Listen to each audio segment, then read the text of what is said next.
save us college kids. What my parents told me is what I did. They said, go to school and be a college kid. But in the end, I questioned why I did.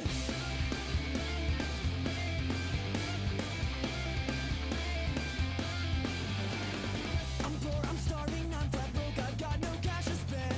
Sell all my books for front row tickets to Dave Matthews Band. My girlfriend's at another school, I know this year will test her. I called, found out she had 3 other boyfriends last semester.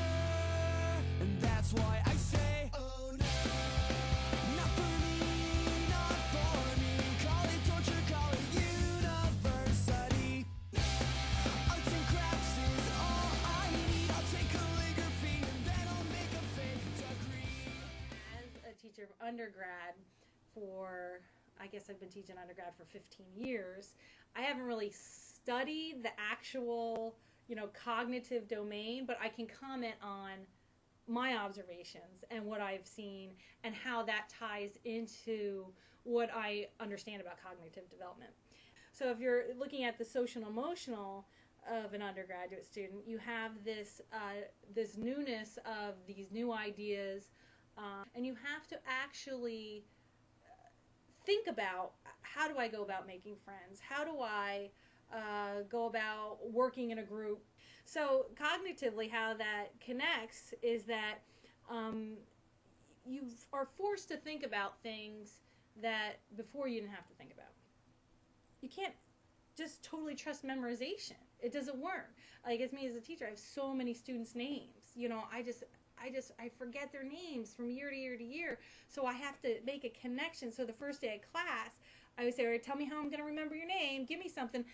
And I think that's the huge thing for undergrads is facilitating those connections and really allowing them to explore those connections and start creating those in a way that just specifically applies to their learning. So do you have any other specific tips that you could give to teachers who are maybe just coming into teaching undergrads and how it differs from, elementary or middle school? Yeah, absolutely. I think the key is developing these connections, and you do not develop these connections by simply telling somebody things. You have to provide this cognitive dissonance, the little the little struggle that goes on in your head, and they have to experience that and take ownership for these ideas that they're creating. As a teacher, even before you can do that, you have to set up an environment that's safe. Even take a class period and you might think that, okay, I'm not teaching anything. We're just kind of getting to know each other. We're doing a team building exercise, and you're like, oh, I'm wasting this time. You're not. You're creating an environment where people feel safe to learn and grow. That they're saying, okay, it's okay if I'm wrong. Like for me, I give out little tickets, and I don't always do this, but if somebody's wrong, I try to give them 2 tickets, because you learn more from a wrong answer than you do a right answer. And so kind of developing this safe environment, and then also after you do that, being able to create activities that allow students to just think and make the knowledge their own. What about feedback? Feedback is really tough. They want to know right away. I try to be very sympathetic to that. Most semesters, I post the grades online, and I make use of online resources so that as soon as it's graded, it's online and they can check it. And what about feedback that's not just a score? Mm-hmm. Or, this is the score that you got. This is why you got that score. This is what you can do to... I got it. So in terms of assessment, and that's something that I do, there's nothing more disheartening than getting a paper back that says an 80% on it, and that's it. Okay? I think when people go to college, they have this understanding that I need to each assessment piece needs to be something that I need to learn from and grow from. So number one, as a part of my teaching philosophy, is I always allow people to correct their mistakes. And you say you allow them to do it. I not only want to allow you to do it, I want to encourage you to do it. So I do offer some points or something for you to correct your mistakes, because that's the whole purpose of assessment. Here, I did this. I'm going to write this feedback and assess you. And then you're like, okay, well, I'm a failure. No, what good does that do you? And at this age, you want to be able to, you're looking at your subject areas as, this is my profession. This is what I want to do for the rest of my life, or maybe for the next 5 years. I don't know, but you want to know this material, and so just to get something back with a poor grade on it, you need that incentive to correct it and to feel like you've accomplished it. And so I think that's an important part of teaching undergrads, allowing for that.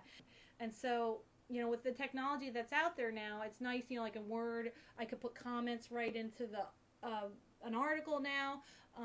We could even record it, so like I could just grade a paper and I can audio record it and send it back to you and say, okay, this is what you messed up. Or I could just write down specifically the things that you did wrong. And all those technology really helps those things. But I think it's really important to let students know, what they're doing wrong, and help them and allow them to correct it.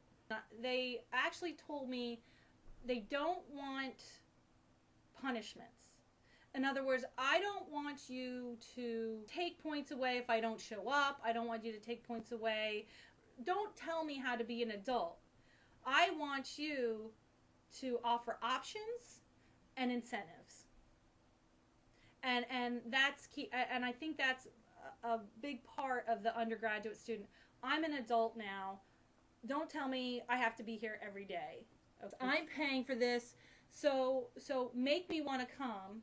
Give me an incentive to come, and then it's my choice. Normally what I do is I allow the students who have perfect attendance to take the final exam the week before. And it's amazing how that works. But then it's your choice. Right. It's your choice. And then some people say, well, you couldn't be here the one day. And so now that kind of, it takes you out of that, but that was still your choice. And some people say, well, I had this and this and this happen. But it's still your choice not to show up for class. And you're not getting punished for it. Exactly. You're not getting punished for it, but you just didn't receive the reward for it. There's not a one of us who can look at a semester and say, you know what, there wasn't one day where I had to make the choice, and it was a struggle for me to get to class, but I went and I did it. And, you want some recognition for that. You say, where's my reward? We don't get rewards enough in college, and I think we miss on that. So that's my only other point, is just thinking of that as a teacher of undergrads. That's huge, and I got that information straight from my students.